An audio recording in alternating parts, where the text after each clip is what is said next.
wise enough, they will have come to an arrangement. This is the responsibilities I take care of. These are the responsibilities you take care of. And these are the responsibilities that we jointly take care of. If you don't work out that tripartite type of arrangement, it's rather sooner than later you're going to hit into big midlife crisis in that partnership. If you take the business organization, if you take the head of finance and the CEO, the same type of arrangement happens where they have to jointly be responsible, where they have to singularly be responsible for their roles. And if one partner, by consent of the other partner, wishes to just to remain without activity, to be there for the sake of being a partner, we call that person a sleeping partner. But in any role that is a function of a business, the type of revenue that the businesses earn in a very competitive environment does not give the luxury for someone to be a sleeping partner among the HODs. So each person is challenged to perform a task. And the extent to which each partner performs the task is the extent to which the success of that partnership will become. So when you talk of HR partnership and acceptance by the management committee, it is the extent to which the HR manager plays his part as a partner to the business.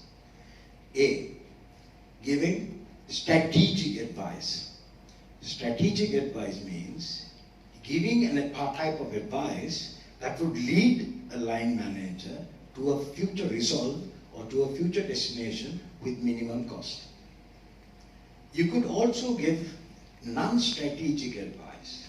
Non-strategic advice would be to give a type of an advice on a solution to a current problem or to a problem of the past to prevent it happening again.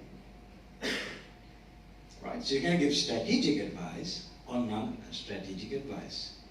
And the extent to which he is sensible when he opens his mouth, sometimes we have heard the saying, it is better for a manager to remain silent and to be thought a fool than to open your mouth and prove it.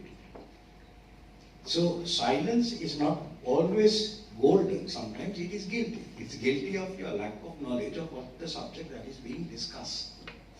So to the extent to which he is sensible at management committee meetings where he takes initiative to make a recommendation, where he takes initiative to make a suggestion, in the best interest of the business, not necessarily HR alone. For example, if the marketing head says, I want 10 more people because our business growth plans for next year or year on year or previous year is an increase of 37%. So I need 10 more people. So he will try to justify why he needs 10 more people because of the business expansion and volume growth. Now if the HR doesn't know business, he will only ask the marketing director, what type of 10 people are you looking for? But if he's an HR guy who knows the business, he will ask the marketing manager, I challenge you as to why you require 10 people. We went through an automation process, and this was the capex that we spent on the automation process. The purpose of the automation process was to keep the headcount low. And now on top of the capex that was being approved and spent, you're asking for 10 more people, which has incremental costs year on year. Now for HR to ask that question, HR must know the business. HR must know where the business is going. Because if you have business expansions and you have expansions in your overheads to absorb the margins, you're not making net margin. You're maintaining the same ratio business. With higher volumes and the expenses go high, the ratio is the same. So where's your profitability? So to be recognized, to be accepted and respected by the management committee, HR manager must start talking the language of management, not only the language of human resources, put in a nutshell. If I can just add on, I think the background of HR person, I think it's no longer limited to a specialization in human resources. One would need to know finance, one would need to know marketing, sales, and it's not purely a paper qualification you require. You need to know the business. For example, if your business is manufacturing, you should know about practices in other competitor companies or international companies so that you can contribute those ideas in.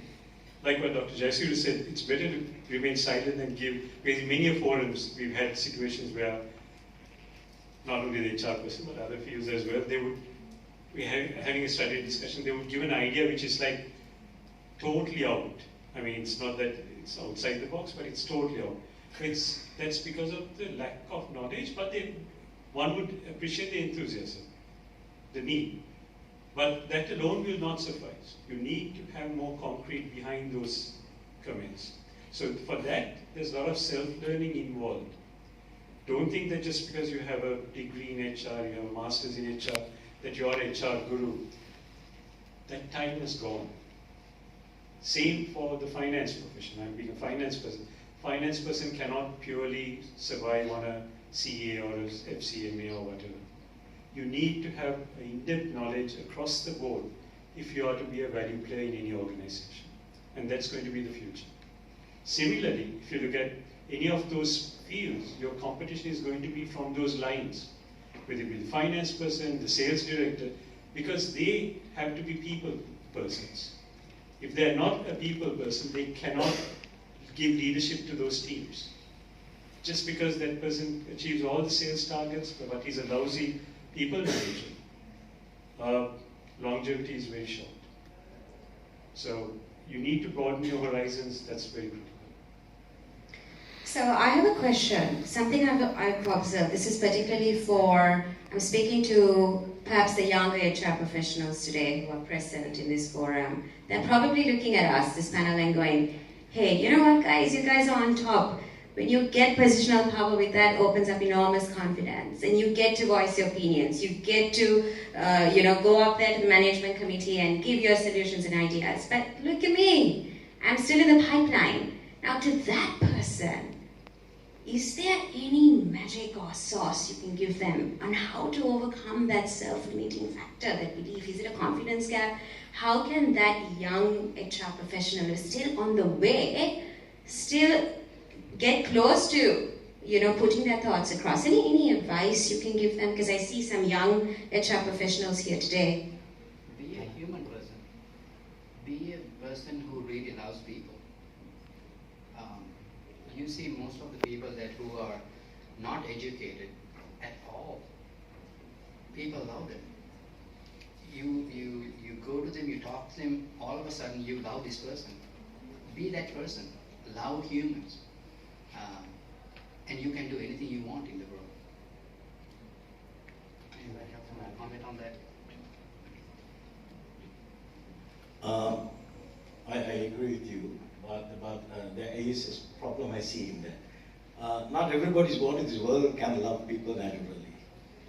It sometimes doesn't happen. There are some people who, when you look at their face, you like them immediately. There are some people who look at the face, you think whether this is Satan's eldest son. So it is sometimes not easy, naturally, to love people. But now we all of us have been young once, to answer the last question. We have been young once.